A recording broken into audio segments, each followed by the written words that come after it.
Right. శిశు వికాస అధ్యయన పద్ధతుల్లో రెండవ ఆధునిక అధ్యయన పద్ధతి. మొదటిది అంతా పరిశీలన పద్ధతిని చూసినాం. ఇప్పుడు రెండవ పద్ధతి పరిశీలనా పద్ధతి. పరిశీలనా పద్ధతి దీన్ని ఆంగ్లంలో అబ్జర్వేషన్ మెథడ్ అంటున్నాం. అబ్జర్వేషన్ మెథడ్ అంటున్నాం. అబ్జర్వేషన్ మెథడ్ అంటున్నాము. పరిశీలనా పద్ధతి మరి అంటే ఏమిటి అని చూస్తే ఒక్కసారి ఈ పరిశీలనా పద్ధతిలో పరిశీలించే వ్యక్తి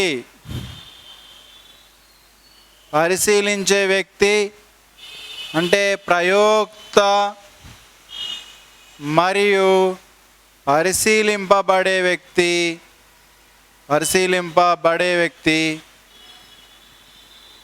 అంటే ప్రయోజ్యుడు వేరువేరుగా ఉంటారు. అంటే ఒక వ్యక్తి మరొక వ్యక్తి యొక్క బాహ్య ప్రవర్తనను అధ్యయనం చేయడమే పరిశీలనా పద్ధతి అంటాం. పరిశీలించే వ్యక్తి ప్రయోక్త మరియు పరిశీలింపబడే వ్యక్తి ప్రయోజ్యుడు, ఇద్దరు వేరువేరుగా ఉండడం జరుగుతూ ఉంటుంది. సో పరిశీలనా పద్ధతిలో మరి ఏ ప్రవర్తనను అధ్యయనం చేయడం జరుగుతూ ఉంటుందంటే వ్యక్తి యొక్క బాహ్య ప్రవర్తనను అధ్యయనం చేయడం జరుగుతుంది.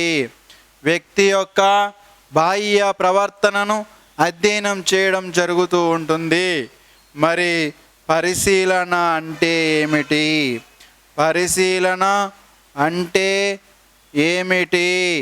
పరిశీలన అంటే ఏమిటి?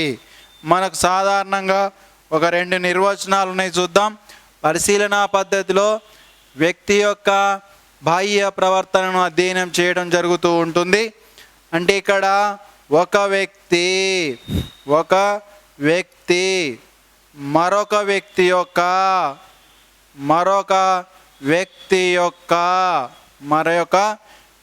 యొక్క బాహ్య ప్రవర్తనను అధ్యయనం చేయడమే పరిశీలనా పద్ధతి అంటారు. ఒక వ్యక్తి మరొక వ్యక్తి యొక్క బాహ్య ప్రవర్తనను అంటే బయటికి వ్యక్తం చేసేటువంటి ప్రవర్తనను అధ్యయనం చేయడమే పరిశీలనా పద్ధతి అంటాం. లేదా ముందుగా నిర్ణయించుకున్న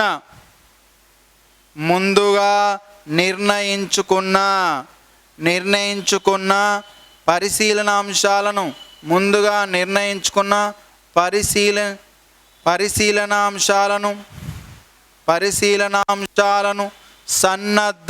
ఏకాగ్రతతో నిశితంగా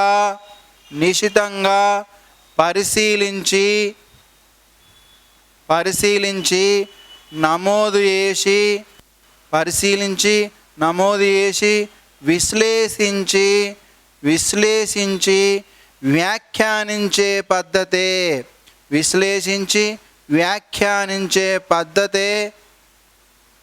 పరిశీలనా పద్ధతి. సో మనకు 2 డెఫినేషన్స్ వచ్చినాయి ఆల్రెడీ. ఒక వ్యక్తి మరొక వ్యక్తి యొక్క బాహ్య ప్రవర్తనను అధ్యయనం చేయడమే పరిశీలనా పద్ధతి. ముందుగా నిర్ణయించుకున్న పరిశీలనాంశాలను సన్నద్ధతతో ఏకాగ్రతతో నిశితంగా పరిశీలించి నమోదు చేసి విశ్లేషించి వ్యాఖ్యానించే పద్ధతే పరిశీలనా పద్ధతి. మరొక డెఫినేషన్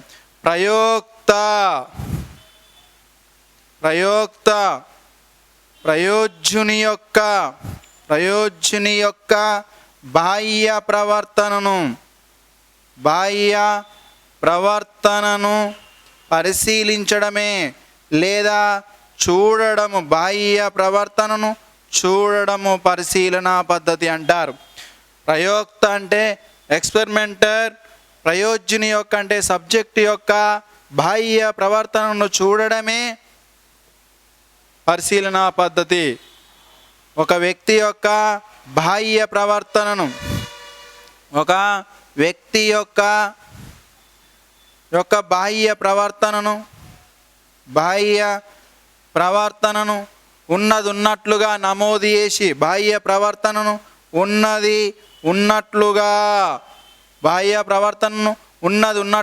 నమోదు చేసి అందు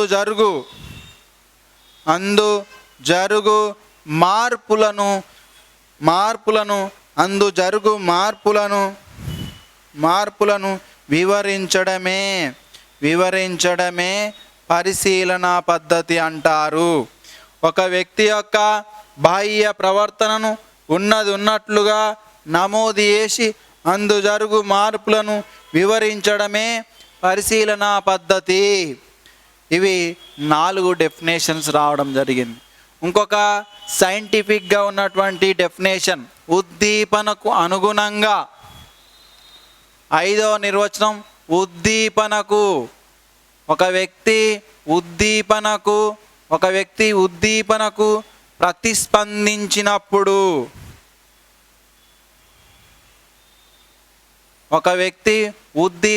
ప్రతిస్పందించినప్పుడు అతనిలో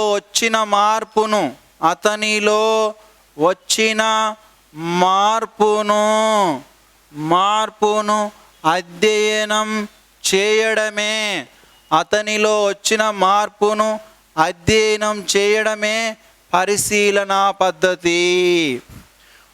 ఒక వ్యక్తి ఉద్దీపనకు ప్రతిస్పందించినప్పుడు అతనిలో వచ్చిన మార్పును అధ్యయనం చేయడమే పరిశీలన పద్ధతి. ఎగ్జాంపుల్ ఇక్కడ దెబ్బ తగలడం.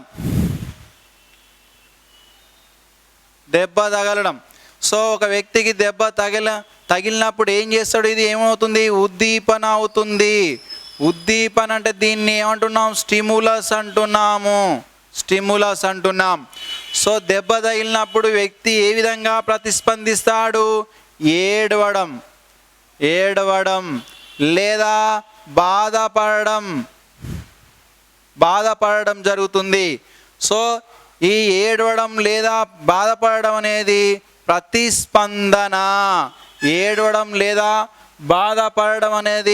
ప్రతిస్పందన. అవుతుంది, రెస్పాన్స్ అవుతుంది. సో ఈ రెస్పాన్స్ సమయంలో అతడు వ్యక్తం చేసి అతనిలో వచ్చినటువంటి మార్పును అధ్యయనం చేయడమే. ఎట్లా ఏ తీవ్రతలో ఏడుస్తున్నాడు లేదా ఏ తీవ్రతలో బాధపడుతున్నటువంటి మార్పును అధ్యయనం చేయడమే పరిశీలన పద్ధతి అంటారు. సో ఒక ఉద్దీపనకు ఒక వ్యక్తి ప్రతిస్పందించినప్పుడు అతనిలో వచ్చిన మార్పును అధ్యయనం చేయడము పరిశీలన పద్ధతి అంటారు. ఈ పరిశీలన పద్ధతి ప్రధానంగా 4 పరిశీలన పద్ధతిని ప్రధానంగా 4 రకాలుగా విభజించవచ్చును, వర్గీకరించుకోవచ్చును. 1 సహజ పరిశీలన.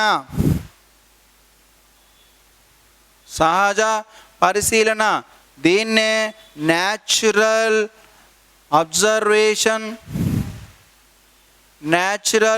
అబ్జర్వేషన్ మెథడ్ అంటాము. సో సహజ పరిశీలన, న్యాచురల్ అబ్జర్వేషన్. 2వది నియంత్రిత పరిశీలన, కంట్రోల్డ్ అబ్జర్వేషన్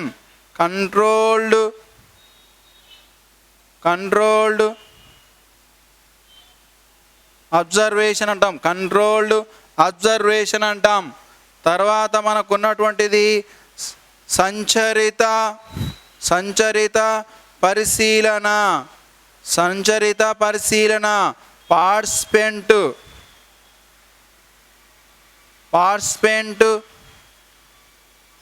అబ్జర్వేషన్ అంటాము. నెక్స్ట్ అసంచరిత పరిశీలన. 4వది అసంచరిత పరిశీలన, non participant observation, non participant observation. So పరిశీలన పద్ధతిని 4 రకాలుగా విభజించవచ్చు.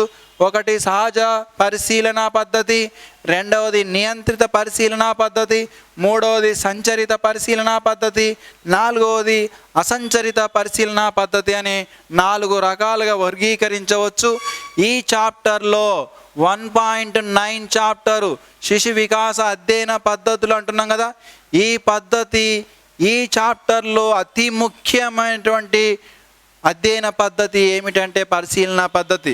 మ్యాక్సిమం 99% క్వశ్చన్ ఈ పరిశీలన పద్ధతిలో నుండి రావడం జరుగుతుంది. ఇక్కడ మనం పేర్కొన్నటువంటి ఈ 4 రకాల పరిశీలనను మనం ఒకసారి గమనించినట్లయితే ఇందులోకి వెళ్ళే ప్రశ్న రావడానికి అవకాశం ఉన్నటువంటి టాపిక్ ఇది. సో 4 రకాలుగా విభజించవచ్చు. అందులో మొదటిది సహజ పరిశీలన చూద్దాం. సహజ పరిశీలన పద్ధతి, న్యాచురల్ అబ్జర్వేషన్ మెథడ్ అంటాం దీన్ని. సహజ పరిశీలన పద్ధతి.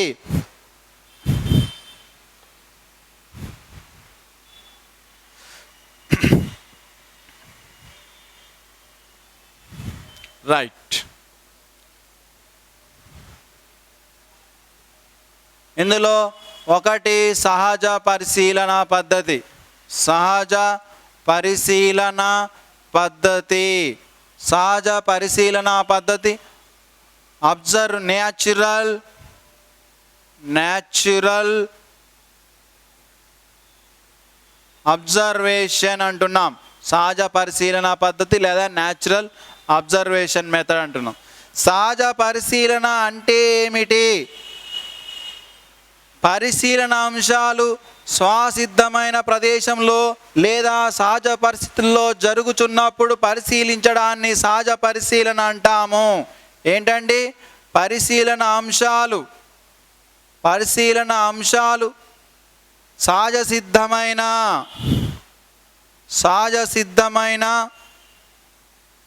లేదా స్వసిద్ధమైన పరిస్థితుల్లో జరుగుతున్నప్పుడు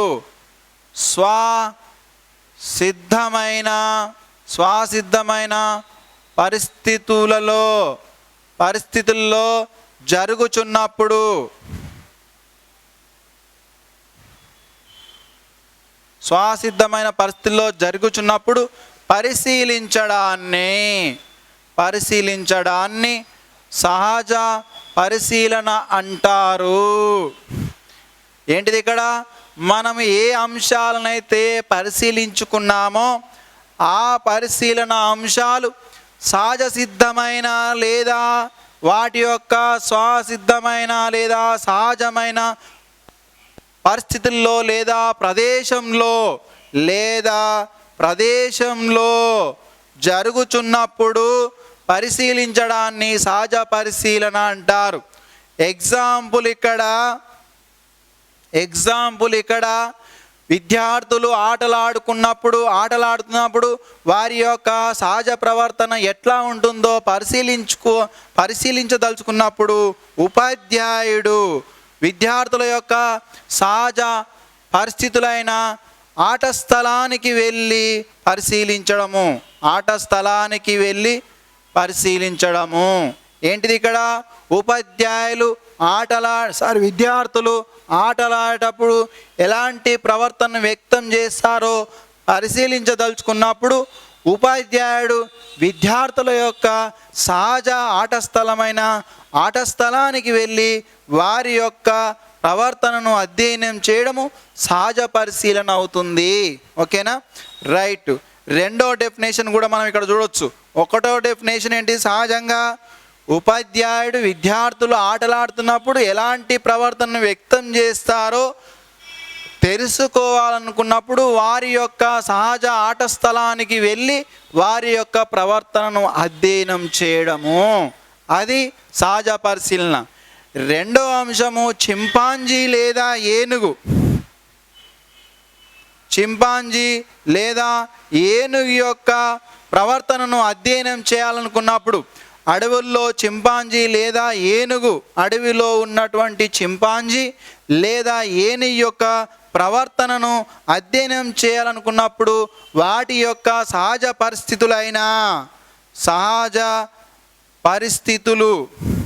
అయినా ఏంటి అండి? వాటి యొక్క సహజ పరిస్థితులు అడవులకు వెళ్ళి వాటి యొక్క సహజ పరిస్థితులను పరిశీలించడము సహజ పరిశీలన అంటాము.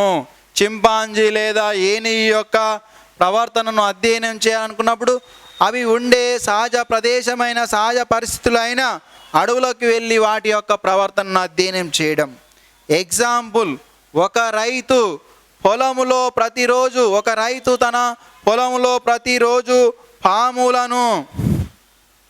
పాములను జంతువులను వానపాములను ప్రతిరోజు చూస్తుంటాడు, పరిశీలిస్తాడు. సో కాబట్టి ఒక రైతు తన పొలంలో ప్రతిరోజు పరిశీలించే పాములను జంతువులను పరిశీలించడము సహజ పరిశీలన అవుతుంది. ఒక రైతు తన పొలంలో ప్రతిరోజు పాములను వానపాములను పరిశీలించడము అది ఏ రకమైనటువంటి పరిశీలన అంటే సహజ పరిశీలన అవుతుంది. అదేవిధంగా ఒక రైతు పుట్టలో ఉన్న పామును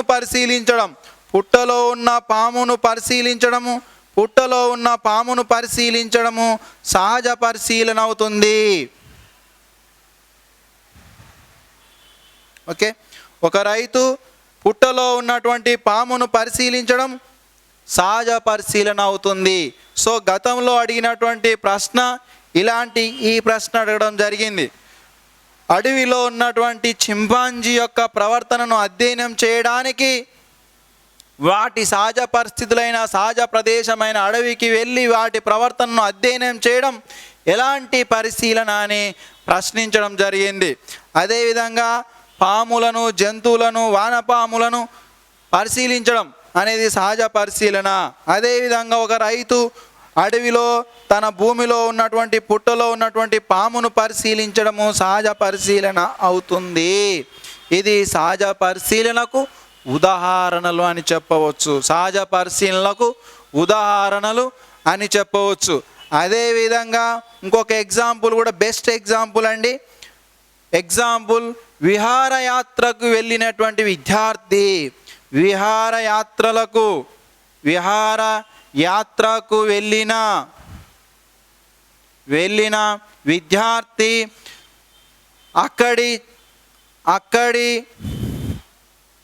అక్కడి చెరువులో ఉన్న చేపను పరిశీలించడము చెరువులో ఉన్న చేపను పరిశీలించడము సహజ పరిశీలన అవుతుంది. Best example. ఇలాంటి ప్రశ్నలు ఎగ్జామ్లో ఇచ్చి అది సహజ పరిశీలన, నియంత్రిత పరిశీలన లేదా అనియంత్రిత పరిశీలన ఇట్లా ప్రశ్నలు అడగడం జరుగుతూ ఉంటుంది. కాబట్టి సహజ పరిశీలన పద్ధతి అంటే వాస్తవంగా పరిశీలించడము. రైట్, దీనికి సంబంధించినటువంటి ఇంకా కొన్ని కాన్సెప్ట్స్ కూడా చూద్దాం. సో సహజ పరిశీలన పద్ధతిని మనం ఇంకా ఏమనవచ్చు అంటే అనియంత్రిత పరిశీలన పద్ధతి అంటాము. సహజ పరిశీలన పద్ధతిని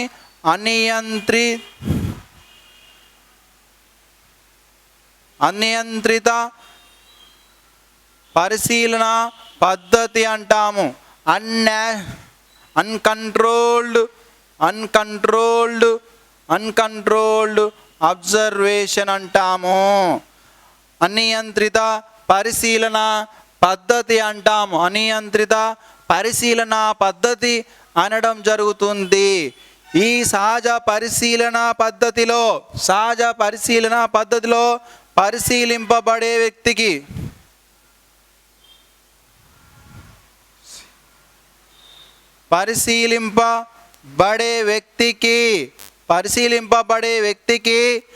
తాము పరిశీలింపబడుతున్నామని తెలియదు, తాము పరిశీలింపబడుతున్నానని తెలియదు మరియు తెలియకూడదు. సహజ పరిశీలనలో పరిశీలింపబడే వ్యక్తికి, అదే సైంటిఫిక్గా అయితే ప్రయోజ్యునికి, అదే ప్రయోజ్యునికి తాను పరిశీలింపబడుతున్నానని తెలియదు, తెలియకూడదు. అదేవిధంగా సహజ పరిశీలన పద్ధతిలో వాస్తవ ప్రవర్తనను తెలుసుకోవచ్చు.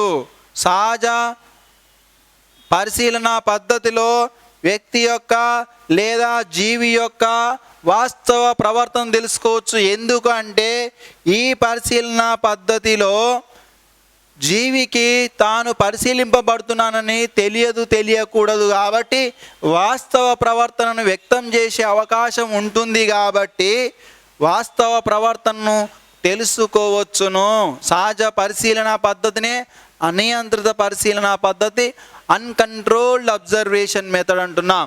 సో ఈ పద్ధతిలో పరిశీలింపబడే వ్యక్తికి తాను పరిశీలింపబడుతున్నానని తెలియదు, తెలియకూడదు అంటే ప్రయోజ్యునికి అని అర్థము. సహజ పరిశీలన పద్ధతిలో వాస్తవ ప్రవర్తనను తెలుసుకోవచ్చు. తర్వాత ఈ పరిశీలన పద్ధతిలో రెండవ రకము నియంత్రిత పరిశీలన పద్ధతి. నియంత్రిత పరిశీలన పద్ధతి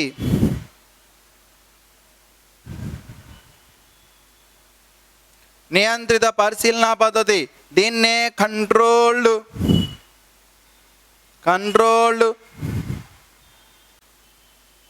అబ్జర్వేషన్ మెథడ్ అంటాం. కంట్రోల్డ్ అబ్జర్వేషన్ నియంత్రిత పరిశీలన పద్ధతిలో దీనిని కంట్రోల్డ్ అబ్జర్వేషన్ మెథడ్ అంటాం. దీనికి ఇతర పేర్లు, ఒకటి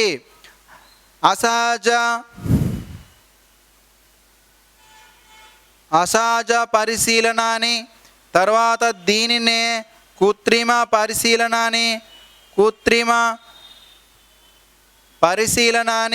మూడోది ప్రయోగ పరిశీలన అని అంటారు. సో దీనికి ఇతర పేర్లు అసహజ పరిశీలన, కృత్రిమ పరిశీలన, ప్రయోగ పరిశీలన, అన్యాచురల్ అబ్జర్వేషన్,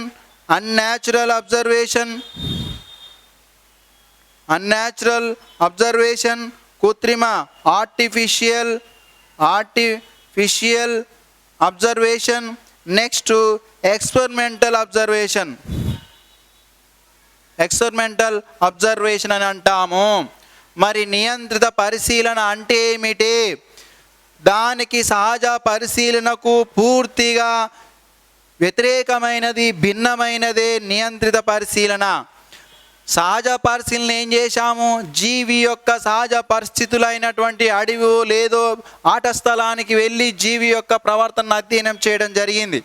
కానీ నియంత్రిత పరిశీలనలో అంటే ముందుగా నిర్ణయించుకున్నటువంటి పరిశీలన అంశాలు వాటి యొక్క సహజ పరిస్థితుల్లో వీలుగానప్పుడు నియంత్రించి కృత్రిమ సన్నివేశంలో జరిగేటట్టు చేసి జీవిలో వచ్చి ప్రవర్తనను అధ్యయనం చేయడమే నియంత్రిత పరిశీలన. నియంత్రిత పరిశీలన అంటే ఏమిటండి? నియంత్రిత పరిశీలన అంటే సహజ పరిశీలన అంశాలు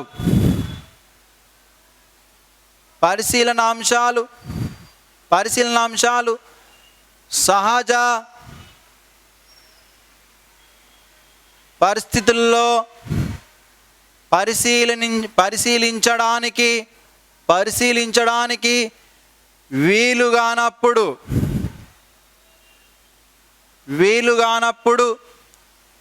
నియంత్రించి కృత్రిమ సన్నివేశంలో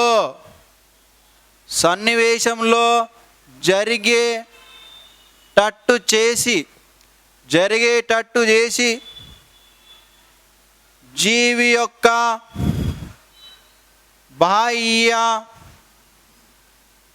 ప్రవర్తనను అధ్యయనం చేయడము.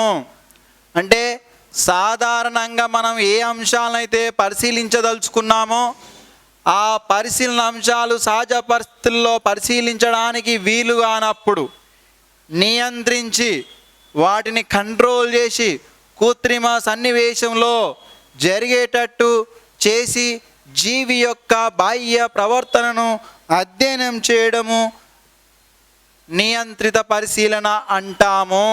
నియంత్రిత పరిశీలన అని అనడం జరుగుతూ ఉంటుంది. సాధారణంగా ఇక్కడ మరి నియంత్రిత పరిశీలనలో ఒక ఉదాహరణకి ఎగ్జాంపుల్, ఏనుగు యొక్క ప్రవర్తన లేదా చింపాంజీ యొక్క ప్రవర్తనను అధ్యయనం చేయాలనుకున్నప్పుడు అవి మనము పరిశీలించాలని అడవికి వెళ్ళినా మనకు ఎక్కడ కనిపించడం లేదు. అలాంటప్పుడు ఏం చేస్తాము? అడవిలో ఏనుగు లేదా చింపాంజీ యొక్క ప్రవర్తనను అధ్యయనం చేయడం సహజ పరిశీలన.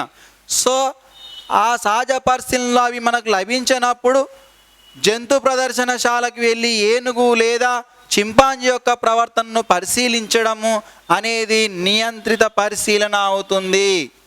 అంటే సహజ పరిస్థితిలో వీలు కానప్పుడు నియంత్రించిన సన్నివేశంలో కృత్రిమ సన్నివేశంలో జరిగేటట్టు చేసి జీవి యొక్క బాహ్య ప్రవర్తనను అధ్యయనం చేయడం జరుగుతూ ఉంటుంది. ఎగ్జాంపుల్, జంతు ప్రదర్శనశాలలో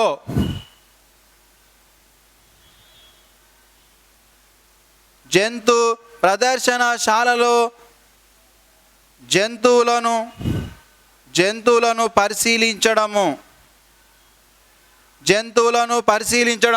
అదేవిధంగా గతంలో సహజ పరిశీలనలో ఒక ఉదాహరణ మీకు చెప్పడం జరిగింది.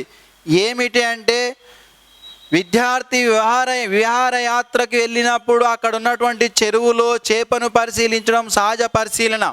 అలాంటి పరిస్థితి వీలుగానప్పుడు ఎక్వేరియంలో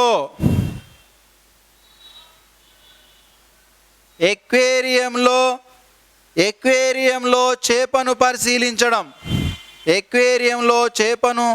పరిశీలించడము కృత్రిమ పరిశీలన లేదా నియంత్రిత పరిశీలన అవుతుంది.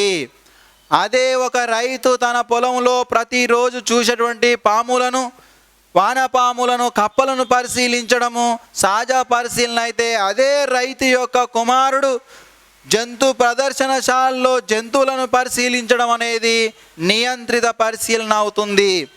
గతంలో సహజ పరిశీలనలో మీకు ఒక ఉదాహరణ చెప్పినాను. ఒక రైతు తన పొలంలో ఉన్న పుట్టలో ఉన్న పామును పరిశీలించడం సహజ పరిశీలన అయితే, ఆ పామునే బుట్టలో పరిశీలించడం, బుట్టలో ఉన్న పామును పరిశీలించడం అనేది నియంత్రిత పరిశీలన అవుతుంది. ఇంతకుముందుకు పుట్టలో ఉన్న పాము యొక్క సహజ పరిస్థితి ఏంటి? పుట్ట. ఆ పుట్టలో ఉన్నటువంటి పామును పరిశీలించడము సహజ పరిశీలన. అదే పాముని బుట్టలో బంధించి పాముల ఆట ఆడేవాళ్ళు మనకు అక్కడక్కడ కనిపిస్తుంటారు ప్రతిరోజు. వారి దగ్గర ఒక బుట్ట ఉంటుంది, తాటి ఆకులతో చేసినటువంటి లేదా ఈత ఆకులతో చేసినటువంటి బుట్ట ఉంటుంది. ఆ బుట్టలో పామును బంధించి, మీకు పామును చూపెడతాను, నాకు రూపాయి ఇవ్వండి, 2 రూపాయలు ఇవ్వండి, 10 రూపాయలు అని అడగడం జరుగుతూ ఉంటుంది. సో బుట్టలో ఉన్న పామును పరిశీలించడము నియంత్రిత పరిశీలన అవుతుంది. ఇంకో బెస్ట్ ఎగ్జాంపుల్ ఏమిటి అంటే, సాధారణంగా సినిమాలలో షూటింగ్ తీసేటప్పుడు గతంలో ఏం చేసేవారు? వర్షం కురుస్తున్నప్పుడు ఒక పాటను చిత్రీకరించాలనుకున్నప్పుడు దాని యొక్క సహజ పరిస్థితులైన వర్షము కురిసేటప్పుడే అక్కడ హీరోయిన్లతోటి ఆ పాటను చిత్రీకరించేవారు. కానీ ఇటీవల కాలంలో టెక్నాలజీ పెరగడంతో ఏం చేస్తున్నారు? సహజమైనటువంటి వర్షంతో సంబంధం లేకుండా కృత్రిమంగా వర్షాన్ని ఒక సినిమా తీసేటువంటి దర్శకుడు కాలయాపన చేయకుండా, అంటే సహజమైనటువంటి వర్షం కురిసడానికి కాలయాపన చేయకుండా కృత్రిమంగా వర్షాన్ని కురిపించి ఒక పాటను చిత్రీకరించడం అనేది నియంత్రిత పరిశీలన అవుతుంది. సో ఇవన్నీ కూడా ఎగ్జాంపుల్స్. మరి ఇందులో నియంత్రిత పరిశీలన పద్ధతిలో పరిశీలింపబడే వ్యక్తికి తాను పరిశీలింపబడుతున్నానని తెలిసి ఉంటుంది. తెలిసి ఉంటుంది. నియంత్రిత పరిశీలన పద్ధతిలో తాను పరిశీలింపబడుతున్నానని తెలిసి ఉంటుంది. కాబట్టి తెలిసినప్పుడు ఇక్కడ మనకు ఆ జీవి యొక్క వాస్తవ ప్రవర్తన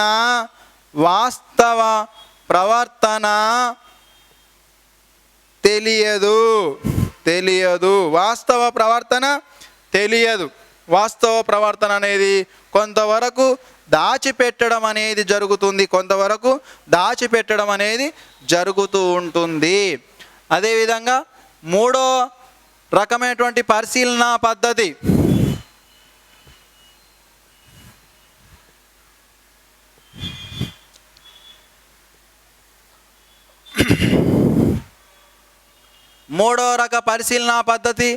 సంచరిత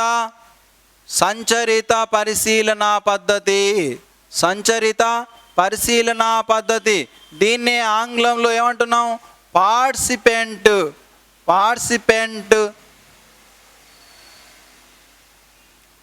అబ్జర్వేషన్ మెథడ్ అంటాం.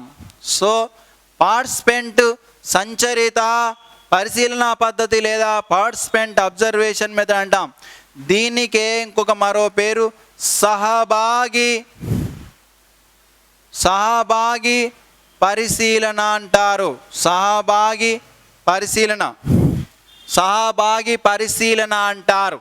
మరి దీనికి ముఖ్యమైనటువంటి ఉదాహరణ లేదా డెఫినేషన్ ఏమిటంటే, సాధారణంగా పరిశీలకుడు పరిశీలన సన్నివేశంలో తాను కూడా ఒకటిగా పాల్గొని ముందుగా నిర్ణయించుకున్నటువంటి అంశాలను పరిశీలించడాన్ని సంచరిత పరిశీలన అంటాము. పరిశీలకుడు పరిశీలన సన్నివేశంలో తాను కూడా ఒకటిగా పాల్గొని పరిశీలించడాన్ని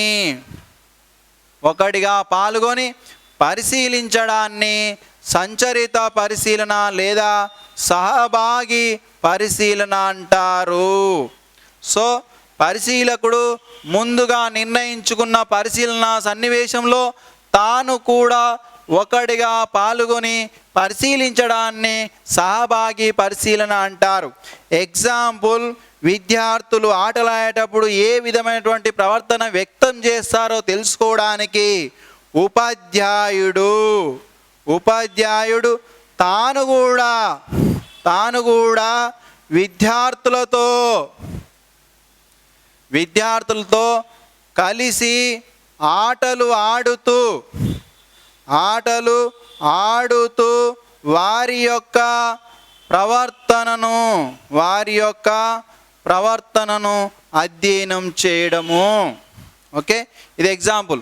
విద్యార్థులు ఆడేటప్పుడు ఎలాంటి ప్రవర్తన వ్యక్తం చేస్తారో పరిశీలించాలనుకున్నప్పుడు ఉపాధ్యాయుడు తాను కూడా విద్యార్థులతో కలిసి ఆటలాడుతూ వారి యొక్క ప్రవర్తనను అధ్యయనం చేయడము సంచరిత పరిశీలన అవుతుంది. మరొక ఎగ్జాంపుల్, సాధారణంగా ఉగ్రవాదులు మనకు కొన్ని హానికరమైనటువంటి చర్యలు చేస్తారు.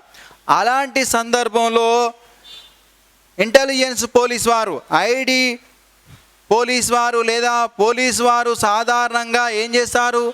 సివిల్ దుస్తులలో సాధారణంగా ప్రజల్లో తిరుగుతూ ఉగ్రవాదుల చర్యలను పసిగట్టడము, ఐడి పార్టీకి చెందిన పోలీసులు లేదా ఇతర పోలీసులు ఐడి పార్టీకి చెందినటువంటి పోలీసులు లేదా సాధారణ పోలీసులు సివిల్ దుస్తులతో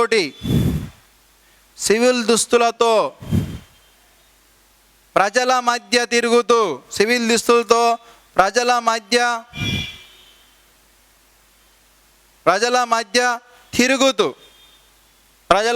తిరుగుతూ ఉగ్రవాదుల చర్యలను పసిగట్టడం అనేది సంచరిత పరిశీలన అవుతుంది. ఉగ్రవాదుల చర్యలను పసిగట్టడము అనేది సంచరిత పరిశీలన అవుతుంది మనకు. సో ఇవి మనకు ఎగ్జాంపుల్స్. పోలీసులు లేదా ఐడి పార్టీ వారు సివిల్ దుస్తులతో ప్రజల మధ్య తిరుగుతూ ఉగ్రవాదుల చర్యలను పసిగట్టడం సంచరిత పరిశీలన అవుతుంది. సంచరిత పరిశీలనలో పరిశీలింపబడే వ్యక్తికి తాను పరిశీలింపబడుతున్నానని తెలియదు మరియు తెలియకూడదు. సంచరిత పరిశీలనలో తాము పరిశీలింపబడుతున్నామని తెలియదు మరియు తెలియకూడదు. సో కాబట్టి ఇక్కడ పరిశీలకుడు పరిశీలింపబడే వారి మధ్యలో ఉంటాడు కాబట్టి ఇక్కడ పరిశీలింపబడే వారు న్యూనతా భావానికి గురి అవుతారు. ఎగ్జాంపుల్, విద్యార్థులతో వారి యొక్క మాస్టారు కలిసి ఆటలాడుతున్నప్పుడు కొంతమంది విద్యార్థులు మన మాస్టర్ ఇక్కడే ఉన్నాడు కాబట్టి వారు సరిగా వాస్తవ ప్రవర్తనను వ్యక్తం చేయలేరు. అదేవిధంగా మన మాస్టారు మన దగ్గర ఉండని కొంతమంది విద్యార్థులు భయపడడం జరుగుతుంది. కాబట్టి న్యూనతాభావానికి గురి కావడం జరుగుతుంది. అనేది జరుగుతూ ఉంటుంది. ఇది సంచరిత పరిశీలన. అంటే పరిశీలకుడు పరిశీలన సన్నివేశంలో తాను కూడా ఒకటిగా పాల్గొని పరిశీలన చేయడాన్ని సంచరిత పరిశీలన అంటాము. నెక్స్ట్ అసంచరిత పరిశీలన.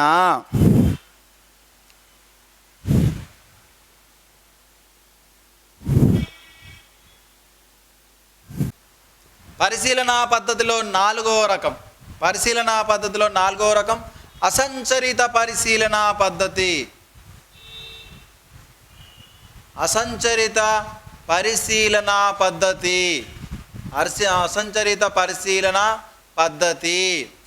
అసంచరిత పరిశీలనా పద్ధతిని ఆంగ్లంలో నాన్ పార్టిసిపెంట్ అబ్జర్వేషన్ మెథడ్ అంటాము. ఏమంటామండి? నాన్ పార్టిసిపెంట్ అబ్జర్వేషన్ మెథడ్ అంటాం. దీనికి మరొక పేరు సహభాగేతర పరిశీలనా పద్ధతి అంటాం. సహభాగేతర పరిశీలనా పద్ధతి అంటాము. సహభాగేతర పరిశీలనా పద్ధతి అంటాము. అంటే ఏంది? పరిశీలకుడు పరిశీలనా సన్నివేశానికి కొద్ది దూరంలో ఉండి ముందుగా నిర్ణయించుకున్న పరిశీలన అంశాలను పరిశీలించడాన్ని సహభాగేతర పరిశీలనా పద్ధతి లేదా అసంచరిత పరిశీలనా పద్ధతి అంటాము. అంటే ఇక్కడ సహభాగే అంటేనే మనకు క్లియర్గా అర్థమవుతుంది. పరిశీలకుడు పరిశీలనా సన్నివేశాల్లో భాగస్వామి కాడు. పరిశీలకుడు కాన్సెప్ట్, పరిశీలకుడు పరిశీలన సన్నివేశానికి కొద్ది దూరంలో ఉండి, ఎంత దూరంలో ఉంటున్నాడు? వారికి కనిపించకుండా కొద్ది దూరంలో ఉండి ముందుగా నిర్ణయించుకున్న పరిశీలన అంశాలను పరిశీలించడాన్ని అసంచరిత పరిశీలనా పద్ధతి అంటాము. అంటే ఇక్కడ ఏం చేస్తున్నాడు? ఏదైనా ఒక విషయాన్ని పరిశీలించదలుచుకున్నప్పుడు ఈ పరిశీలన సన్నివేశాలకు దూరంలో, ఎంత దూరంలో ఉంటున్నాడు? కొద్ది దూరంలో ఉండి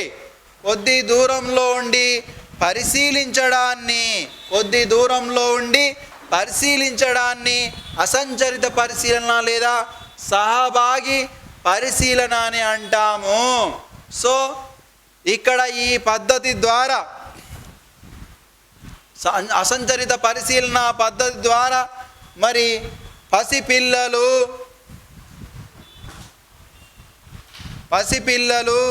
జంతువులు మరియు పక్షులు,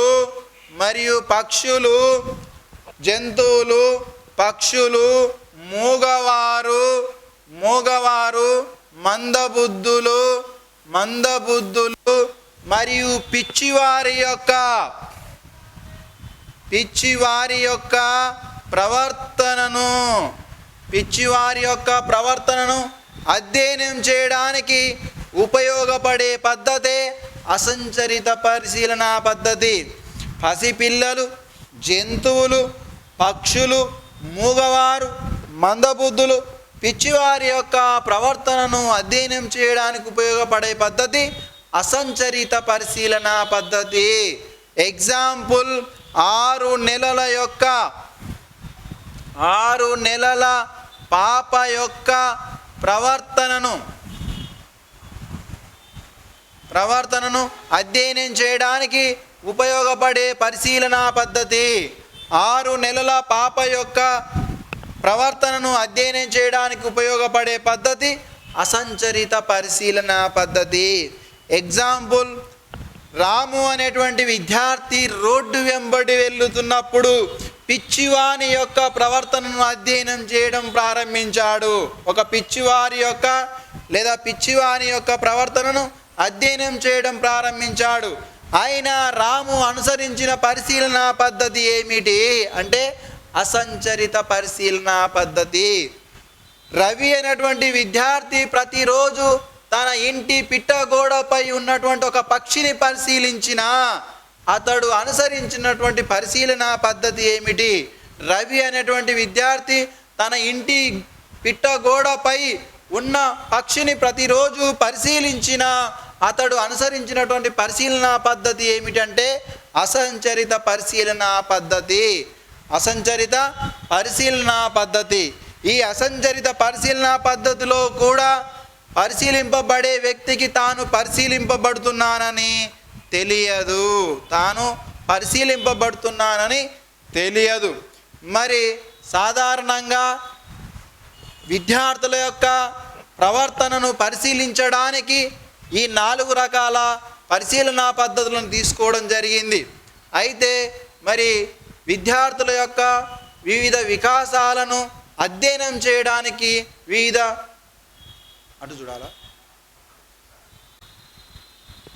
బాలలలోని వివిధ వికాసాలను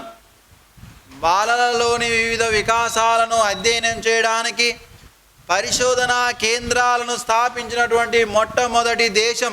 బాలల్లోని వివిధ వికాసాలను అధ్యయనం చేయడానికి పరిశోధనా కేంద్రాలను స్థాపించిన మొదటి దేశము అమెరికా. ఏ దేశం అండి? మొదటి దేశము అమెరికా. బాలల్లోని వివిధ వికాసాలను అధ్యయనం చేయడానికి పరిశోధనా కేంద్రాలను స్థాపించినటువంటి మొట్టమొదటి దేశం అమెరికా. అమెరికాలో ఉన్నటువంటి యేవ్ మరియు అయోవా విశ్వవిద్యాలయాలలో బాలల వికాస పరిశోధనా కేంద్రాలను స్థాపించారు. యేవ్ మరియు అయోవా విశ్వవిద్యాలయాలలో పరిశోధనా కేంద్రాలను స్థాపించినారు. ఏ విశ్వవిద్యాలయాల్లో అండి? యేవ్ మరియు అయోవా విశ్వవిద్యాలయాల్లో. ఏ దేశంలో ఉన్నవి? అమెరికాలో ఉన్నవి. సో బాలల్లోని వివిధ వికాసాలను అధ్యయనం చేయడానికి పరిశోధనా కేంద్రాలను స్థాపించిన మొదటి దేశం అయితే అమెరికా. మరియు మొదటి విశ్వవిద్యాలయాలు అయితే యేవ్ మరియు అయోవా విశ్వవిద్యాలయాలు. మరియు బాలల వికాసాలను అధ్యయనం చేయడానికి పరిశోధన చేసిన వారిలో అగ్రగణ్యుడు. బాలల వికాసాలను అధ్యయనం చేయడానికి పరిశోధన చేసిన వారిలో అగ్రగణ్యుడు లేదా పరిశోధనా కేంద్రాలను స్థాపించిన మొట్టమొదటివాడు లేదా అగ్రగణ్యుడు గెస్సెల్. బాలలలోని వివిధ వికాసాలను అధ్యయనం చేయడానికి పరిశోధనా కేంద్రాల ద్వారా అధ్యయనం చేసినటువంటి మొట్టమొదటి వ్యక్తి ఎవరంటే గెస్సెల్ అమెరికా దేశానికి చెందిన మనోవిజ్ఞాన శాస్త్రవేత్త. గెస్సెల్ అమెరికా దేశానికి చెందినటువంటి మనోవిజ్ఞాన శాస్త్రవేత్త. గెస్సెలు బాలల వికాసాలను అధ్యయనం చేయడానికి అబ్జర్వేషన్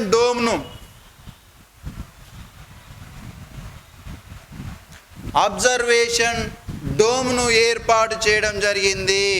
ఏం ఏర్పాటు చేసిండండి? అబ్జర్వేషన్ డోమ్ను ఏర్పాటు చేయడం జరిగింది. ఈ అబ్జర్వేషన్ డోమ్ యొక్క ప్రత్యేకత ఏంటంటే వన్ వే విజన్ స్క్రీన్ ఉంటుంది. ఈ అబ్జర్వేషన్ డోముకు వన్ వే విజన్ స్క్రీన్ ఉంటుంది. వన్ వే విజన్ స్క్రీన్ దీని యొక్క ప్రత్యేకత. అబ్జర్వేషన్ డోమ్కు వన్ వే విజన్ స్క్రీన్ ఉంటుంది. మరి దీని యొక్క ముఖ్య ఉద్దేశము ఏమిటి అంటే, సాధారణంగా ఈ అబ్జర్వేషన్ డోము ఇలా ఉంటుంది, మొత్తము గ్లాస్ తోటి చేసి ఉంటుంది. ఉదాహరణకు మనకు గుంటూరు జిల్లాలోని పాత అమరావతి దగ్గర రామలింగేశ్వర స్వామి టెంపుల్ ఉంటుంది. ఆ పాత అమరావతిలో ఈ అబ్జర్వేషన్ డోమ్ ఉన్నది. సో ఇది అక్కడ ఏ ఉద్దేశంతో నెలకొల్పారో తెలియదు, కానీ మనకు మనోవిజ్ఞాన శాస్త్రం వెలుగులోనికి వచ్చిన తర్వాత ఆ అమరావతికి వెళ్ళినప్పుడు దీన్ని పరిశీలించినప్పుడు ఇది వన్ వే విజన్ స్క్రీన్ అని గమనించడం జరిగింది. అయితే ఈ వన్ వే అబ్జర్వేషన్ డోమ్కు వన్ వే విజన్ స్క్రీన్ ఉంటుంది.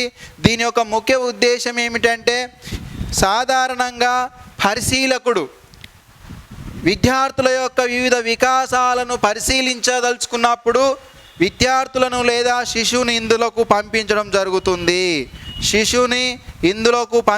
జరుగుతుంది. సో శిశువుని ఇందులోకి పంపించినప్పుడు లోపల ఉన్నవారికి బయటి వారు కనిపించరు. దీని యొక్క ముఖ్య ప్రత్యేకత ఏమిటంటే, లోపలికి పంపించిన వారికి ఎవరైతే లోపల ఉంటున్నారో వారికి బయటి వారు కనిపించరు, కానీ బయటి వారికి లోపలి వారు కనిపిస్తారు. లోపల ఉన్నవారికి బయటి వారు కనిపించరు, కానీ బయట ఉన్నవారికి మాత్రము లోపలి వారు కనిపించడం జరుగుతూ ఉంటుంది. సో అలాంటి సందర్భంలో ఒక విద్యార్థిని ఈ అబ్జర్వేషన్ డోమ్కు పంపిస్తే అతడు లోపలికి పోయినాక రూమ్ లాగా ఉంటుంది, మొత్తం గ్లాసెస్ ఉంటుంది, అంతటా చూస్తే బయట ఉన్న వ్యక్తులు కనిపించరు కాబట్టి తన యొక్క వాస్తవ ప్రవర్తనను వ్యక్తం చేయడం జరుగుతుంది.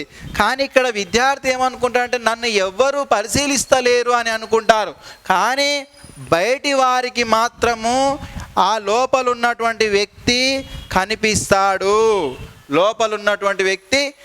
స్పష్టంగా కనిపిస్తాడు కాబట్టి ఆ విద్యార్థి వ్యక్తం చేసేటువంటి ప్రవర్తనను బయట ఉన్నటువంటి పరిశీలకుడు పరిశీలించడం జరుగుతూ ఉంటుంది. సో ఈ విధంగా గెస్సెల్ అనేటువంటి మనోవిజ్ఞాన శాస్త్రవేత్త విద్యార్థుల యొక్క వికాసాలను అధ్యయనం చేసిన వారిలో అగ్రగణ్యుడు మరియు మొదటివాడు అని చెప్పొచ్చు. అతడు అమెరికా దేశానికి చెందినవాడు. బాలల వివిధ వికాసాలను పరిశీలించడానికి అబ్జర్వేషన్ డోమ్ను ఏర్పాటు చేసిండు. దీని యొక్క ప్రత్యేకత వన్ వే విజన్ స్క్రీన్ ఉంటుంది. దాని యొక్క ముఖ్య ఉద్దేశం ఏమిటంటే, అందులో ఒక పిల్లవాడిని విద్యార్థిని పంపించి అతని వాస్తవ ప్రవర్తనను అధ్యయనం చేయడం జరుగుతూ ఉంటుంది. ఈ అబ్జర్వేషన్ డోమ్ లోపల ఉన్న వారికి బయటి వారు కనిపించరు, బయటి వారికి మాత్రం లోపలి వారు కనిపించడం జరుగుతూ ఉంటుంది. ఇది దీని యొక్క ప్రత్యేకత. అదేవిధంగా పరిశీలనా పద్ధతిలో ఉన్నటువంటి ప్రయోజనాలు, పరిశీలనా పద్ధతిలో ముఖ్యమైనటువంటి ప్రయోజనాలు ఏమిటి, పరిమితులు ఏమిటి చూద్దాం. పరిశీలనా పద్ధతి యొక్క ప్రయోజనాలు.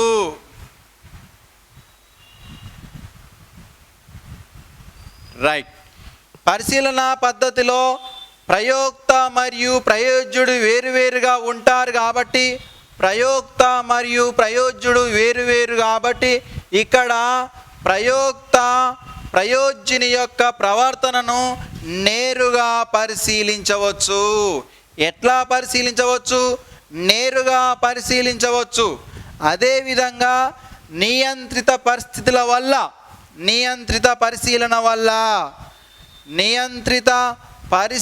వల్ల అరుదైన పరిస్థితులను కల్పించి కావలసిన విషయాలను పరిశీలించవచ్చు. నియంత్రిత పరిశీలన వల్ల అరుదైన పరిస్థితులను కల్పించి పరిశీలనాంశాలను పరిశీలించవచ్చు. ఎగ్జాంపుల్, పట్టణాల్లో ఈరోజు నివసించడం సాధారణమైపోయింది. మరి పట్టణంలో ఉన్నటువంటి బాలికలకు ప్రత్యక్షంగా చేపలను చూడడం, జంతువులను చూడడం, వివిధ రకాల పంటలను చూడడం అనేది చాలా కష్టతరమైనటువంటి విషయం. అలాంటి సందర్భాల్లో జంతువులను కానీ చేపలను కానీ వివిధ రకాలుగా జంతు ప్రదర్శనశాలలో బంధించి వారికి చూపించవచ్చు ప్రత్యక్షంగా. అదేవిధంగా చేపలను ప్రత్యక్షంగా చూడడానికి వీలు లేనప్పుడు ఎక్వేరియం ద్వారా వారికి ప్రత్యక్షంగా చూపించవచ్చు. కాబట్టి నియంత్రిత పరిశీలన ద్వారా అరుదైన పరిస్థితులను కల్పించి పరిశీలనాంశాలను పరిశీలించవచ్చు. తర్వాత మూడవ అంశము, ఇంతకుముందు చెప్పుకున్నాం మనం, అసంచరిత పరిశీలన పద్ధతిలో పసిపిల్లలు, జంతువులు, మూగవారు, మందబుద్ధులు మొదలగు వారి యొక్క ప్రవర్తనను అధ్యయనం చేయవచ్చు అన్నాం. ఆ అసంచరిత పరిశీలనా పద్ధతిలో ఒక భాగం కాబట్టి పరిశీలనా పద్ధతి ద్వారా పసిపిల్లలు, జంతువులు, మూగవారు, మందబుద్ధులు,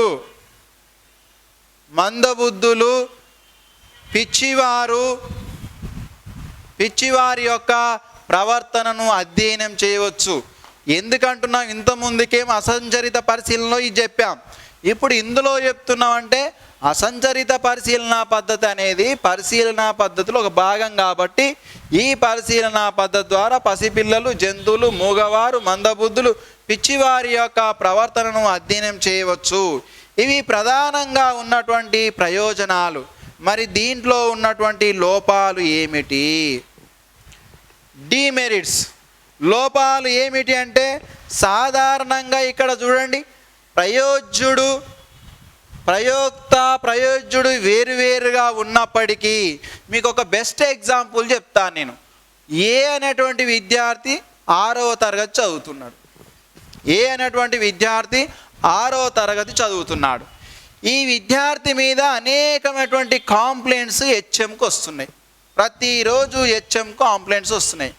ఈ హెచ్ఎం ఏం చేసిండు, బి అనేటువంటి టీచర్కి చెప్పిండు. ఎవరైనా టీచర్, బి అనేటువంటి టీచర్ చెప్పిండు, అయ్యా టీచర్ గారు, ఈ ఏ అనేటువంటి విద్యార్థి మీద ప్రతిరోజు కాంప్లైంట్స్ వస్తున్నాయి, ఒకసారి ఏ అనేటువంటి విద్యార్థి నువ్వు పరిశీలించవచ్చు, చూడు వాడు ఏం చేస్తుండు, అసలు ఆ క్లాస్ రూమ్లో ఎట్లా ఉంటుండు, ఒకడు తోక పెట్టినట్టుండు, ఒకడు కంపాక్స్ ఎత్తుకపోయినట్టుండు, ఒకడు పైసలు ఎత్తుకపోయినట్టుండు, ఒకని పక్కోని కొట్టినని చెప్తుండు, రకరకాలుగా చెప్తుండు. ఒకసారి ఏను పరిశీలించామని బి టీచర్కు అప్పగించాడు. బి టీచర్ ఏం చేసిండు, ఏ అనేటువంటి విద్యార్థిని అబ్జర్వ్ చేసిండు. హెచ్ఎం చెప్పినటువంటి విషయాలు అన్నీ ఉన్నాయి. వాడు దొంగతనం చేస్తున్నాడు, పక్కవాడిని ఏడిపిస్తుండు, పక్కవాడిని తిడుతుండు, ముందు కూర్చున్నోనికి తోక పెడుతుండు, రకరకాల ప్రవర్తనలు వ్యక్తం చేస్తుండు. కానీ క్లాస్ రూమ్లోకి టీచర్ పోయినప్పుడు మాత్రం అతి విధేయతలతో ప్రవర్తిస్తున్నాడు అని బి అనేటువంటి టీచర్ తెలుసుకున్నాడు. కానీ ఈ ఏ అనేటువంటి విద్యార్థి యొక్క నాన్న ఫాదరు సి, ఈ సి బి టీచర్కి ఫ్రెండ్. ఈ విద్యార్థి యొక్క ఫాదరు ఈ టీచర్కు ఇద్దరు ఫ్రెండ్స్. సో ఈ సంబంధంతో బి అనేటువంటి విద్యార్థి ఏం చేస్తాడు, బి అనేటువంటి టీచరు ప్రయోక్త, పరిశీలించే వ్యక్తి బి టీచరు, పరిశీలనకు గురయ్యేటువంటి వ్యక్తి ప్రయోజ్యుడు ఎవరు అంటే ఇక్కడ విద్యార్థి, పరిశీలింపబడే వ్యక్తి ఎవరు అంటే విద్యార్థి. ఈ బి ఏం చేస్తాడు, హెచ్ఎంకు రిపోర్ట్ ఇస్తాడు, సార్ ఏ అనేటువంటి విద్యార్థి కొంచెం చిలిపే కానీ మీరు అనుకున్నంత కాదు, మనం కొంచెం వాని మీద నిఘా పెడితే కంట్రోల్ అవుతాడు అని హెచ్ఎంకు రిపోర్ట్ ఇస్తాడు. సో వాస్తవానికి ఏ అంత చిలిపి విద్యార్థి ఎవరు లేరు స్కూల్లో. కానీ రిపోర్ట్ ఏం పోయింది?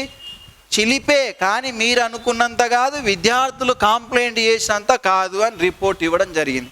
ఇక్కడ ఈ పరిశీలన పద్ధతి ఎవరిపై ఆధారపడి ఉంది అంటే ప్రయోక్తపై ఆధారపడి ఉంది, పరిశీలించే వ్యక్తిపై ఆధారపడి ఉంది. ప్రయోక్తపై ఆధారపడి ఉండి అంతే వ్యక్తి నిష్ఠతను కలిగి ఉంటుంది. వ్యక్తి నిష్ఠతను కలిగి ఉంటుంది, సబ్జెక్టివిటీని కలిగి ఉంటుంది. ఇక్కడ ప్రయోక్త ఏది చెప్పితే అదే నమ్మాలి. వాడు మంచివాడంటే మంచివాడని నమ్మాలి, లేదా చెడ్డవాడంటే చెడ్డవాడని నమ్మాలి. తప్పితే మనము స్వతహాగా ఫలితాలను అసెస్ చేయడానికి వీలు లేనటువంటి పద్ధతి. నెక్స్ట్, నియంత్రిత పరిస్థితుల వల్ల, నియంత్రిత పరిశీలన వల్ల ఏం చేస్తున్నాం? పులిని తీసుకొచ్చి బోన్లో బంధిస్తున్నాం. జంతు ప్రదర్శనశాలలో పులులు ఎక్కడ ఉంటున్నాయి? బోన్లో ఉంటున్నాయి. ఈ నియంత్రిత పరిశీలన వల్ల సహజత్వం కోల్పోయే ప్రమాదం ఉంది. ఒరిజినాలిటీని నియంత్రిత పరిశీలన వల్ల సహజత్వం కోల్పోతుంది. ఒరిజినాలిటీ అంటున్నాము. చూడండి, వాస్తవంగా ఈ పులి అనేది అడవిలో ఉంటే ఏ విధంగా ఉంటుంది, అదే జంతు ప్రదర్శనశాలలో దాని బోన్లో ఉంటే ఏ విధంగా ఉంటుంది. ఒకసారి గమనిస్తే జంతు ప్రదర్శనశాలలో మనం చూడడానికి ఇలా పోతుంటే ఇక్కడ దీని యొక్క గేటు పెట్టే ఉంటుంది. కానీ పులి ఏం చేస్తుంది? ఇక్కడ పోయి ఎక్కడో మూలకు నక్కుతుంది. వీళ్ళు వస్తున్నారు, నన్ను కొడతారో ఏం చేస్తారని భయపడుకుంటూ వణుక్కుంటూ ఇక్కడ మూలకెక్కడో నక్కుతూ ఉంటుంది. దాని యొక్క సహజత్వం అంటే ఏంది? వాస్తవ ప్రవర్తన అనేది వెలుగులోనికి రాదు. నియంత్రిత పరిశీలన వల్ల జీవి యొక్క వాస్తవ ప్రవర్తన కనుమరుగయ్యే అవకాశం ఉంటుంది. కాబట్టి దాని ఒరిజినాలిటీని కోల్పోయే అవకాశం ఉంటుంది. తర్వాత అతి ముఖ్యమైనటువంటి లోపము ఏమిటి అంటే నియంత్రిత పరిస్థితుల వల్ల, అంటే నియంత్రించడం, సన్నివేశాన్ని నియంత్రిస్తున్నాం. ఇలా బోన్లో చేపని ఎక్వేరియంలో పెట్టడం, అదేవిధంగా జంతువులను బోన్లలో బంధించడం అనేది ఇది నియంత్రిస్తున్నాం. ఈ నియంత్రిత పరిశీలన వల్ల మనము కొన్ని అంశాలను పరిశీలించలేము. ఉదాహరణకు అగ్ని ప్రమాదాలను నియంత్రించిన సన్నివేశంలో ప్రవేశపెట్టి మనం పరిశీలించలేము. అగ్ని ప్రమాదం అంటే పెద్ద ప్రమాదం అది. మరి ఆ ప్రమాదం చూడాలంటే మనకు మన ఆస్తులను మనమే తగలబెట్టుకోవాల్సి వస్తుంది. కాబట్టి ఇది వీలు పడనటువంటిది. తర్వాత భూకంపాలు, ఎర్త్ కేక్స్. ఈ భూకంపాలను మనం పరిశీలించుకోవాలనుకున్నప్పుడు, నియంత్రించాలి, ఒక సన్నివేశంలో ఏదైనా ఒక ప్రదేశంలో బంధించాలనుకున్నప్పుడు వీలు కాదు. ఎందుకంటే ఇవి సహజ సిద్ధమైనటువంటి ప్రమాదాలు. ఎప్పుడు వస్తాయి, ఎప్పుడు జరుగుతాయి ఎవరికి తెలియదు. ఒకవేళ అవి వచ్చినాయంటే మనం పరిశీలించడానికి మనం ఉండం. ఫస్ట్ ఆ భూకంపంలోనే మనం కొట్టుకుపోతాం కాబట్టి మనం కూడా ఉండం. కాబట్టి దీనిని నియంత్రించిన సన్నివేశంలో పరిశీలించలేం. అదేవిధంగా అగ్ని పర్వతాలు పేలడం, వల్కానిస్ అంటాం. అగ్ని పర్వతాలు పేలడం అనేది మనం చూడలేము, నియంత్రించలేము. ఒక పెద్ద గుట్టను తీసుకొచ్చి ఎక్కడో అక్కడ బంధించలేము. దానికి విశాలమైనటువంటి ప్రదేశం కావాలి, బంధించలేము. తర్వాత అగ్నిపర్వతం బేలాలంటే కొన్ని వేల సంవత్సరాలు పడుతుంది. కాబట్టి దాన్ని పరిశీలించాలంటే మనము సజీవంగా ఉండలేం. కాబట్టి అగ్నిపర్వతాలను కూడా మనం పరిశీలించలేము, భూకంపాలను పరిశీలించలేము, అగ్ని ప్రమాదాలను కూడా పరిశీలించలేము. తర్వాత నియంత్రిత పరిశీలన వల్ల సహజత్వము కోల్పోయే అవకాశం ఉంది. ఇది ప్రయోక్తపై ఆధారపడి ఉంటుంది మరియు వ్యక్తి నిష్ఠతను కలిగి ఉంటుంది. ఇవి దీంట్లో